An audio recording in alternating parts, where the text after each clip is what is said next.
ಈ 100ನೇ ವರ್ಷದ ಏನು ಅಧಿವೇಶನ ನಡೀತಾ ಇದೆ, ಇದಕ್ಕೆ ನಮ್ಮ D K Shivakumar, D K Suresh ಅವರ ಕಾರ್ಯವೈಖರಿ ಮತ್ತು ಅವರ ಮುಂದಾಳತ್ವದಲ್ಲಿ ಕಾರ್ಯಕ್ರಮ ನಡೀತಾ ಇದೆ. ಇದರಲ್ಲಿ ಸಿದ್ದರಾಮಯ್ಯ ಅವರ ಸಹಕಾರ ಹಾಗೂ ಎಲ್ಲ ಮಂತ್ರಿಗಳ ಸಹಕಾರದೊಂದಿಗೆ ಈ ಕಾರ್ಯಕ್ರಮ ನಡೀತಾ ಇದೆ. ಅದರಲ್ಲಿ ಹೆಚ್ಚಿನ ರೀತಿಯಲ್ಲಿ ನಮ್ಮ ಡಿ ಕೆ ಶಿವಕುಮಾರ್ ಶ್ರಮ ಇರೋದ್ರಿಂದ ಮತ್ತು ಕರ್ನಾಟಕದಲ್ಲಿ ಇನ್ನೂ 136 ಸೀಟ್ ಬರಬೇಕಾದ್ರೆ ಶಿವಕುಮಾರ್ ಅವರ ಶ್ರಮ, ಅಧ್ಯಕ್ಷರಾದ ಮೇಲೆ ಅವರು ನಡ್ಕೊಂಡಂಥ ರೀತಿ ನೀತಿ, ಅವರ ಕಾರ್ಯವೈಖರಿಯಿಂದ ಇವತ್ತು ಈ ಸ್ಟೇಜಿಗೆ ಬಂದಿದೆ.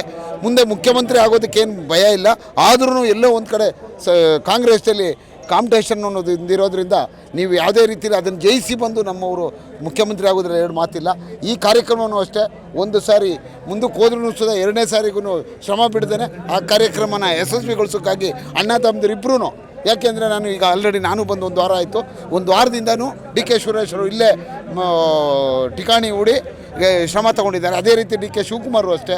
ಇವರು ಉದ್ದೇಶ ಇಷ್ಟೇ, ಸರ್ಕಾರ ಯಾವುದೇ ಬರಲಿ ಏನೇ ಬರಲಿ ಅನ್ನೋದಕ್ಕಿಂತಲೂ ನಮ್ಮ ಕಾಂಗ್ರೆಸ್ ಅದನ್ನು ಹೊಸ ರೀತಿಯಲ್ಲಿ ಕೆಲಸ ಕಾರ್ಯ ಮಾಡ್ತಾ ಇದ್ದಾರೆ ಅಂತ ತೋರಿಸ್ಕೊಡೋದಕ್ಕಾಗಿ ಅಣ್ಣ ತಮ್ಮದಿರಿಬ್ಬರು ಶ್ರಮ ತಗೊಳ್ತಾ ಇದ್ದಾರೆ.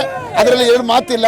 ನಿಮಗೆ ಗೊತ್ತಿದೆ, ನಿಮ್ಮ ಮಾಧ್ಯಮದವ್ರಿಗೇ ಇವ್ರ ಕೆಲಸ ಕಾರ್ಯ ಏನು, ಬೇರೆಯವ್ರ ಕೆಲಸ ಕಾರ್ಯ ಏನು ಅನ್ನೋದೆಲ್ಲ ಇರೋದ್ರಿಂದ ನೀವೇ ಒಂದು ತೀರ್ಮಾನ ತಗೊಳ್ಳಿ ಅಂತ ಹೇಳ್ತಾ ಶಿವಕುಮಾರ್ ಅಧ್ಯಕ್ಷರಾಗಿರುವಾಗ ಮಾಡ್ತಾ ನಡೀತಾ ಇದೆ.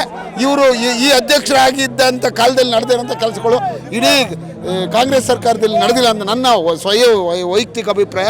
ದಯವಿಟ್ಟು ನಿಮ್ಮೆಲ್ಲರೂ, ನಾನು ಸಾತ್ನೂರು ಜಿಲ್ಲಾ ಪಂಚಾಯತಿ ಮೆಂಬರ್, ಕನಕಪುರ ಸ್ಥಾಯಿ ಸಮಿತಿ ಅಧ್ಯಕ್ಷ ಆಗಿದೆ. ನಾನು ಬಂದು 5 ದಿವಸ ಆಯಿತು. ಇಲ್ಲೇ ನಾವು ಕನಕಪುರ ನಗರಸಭೆ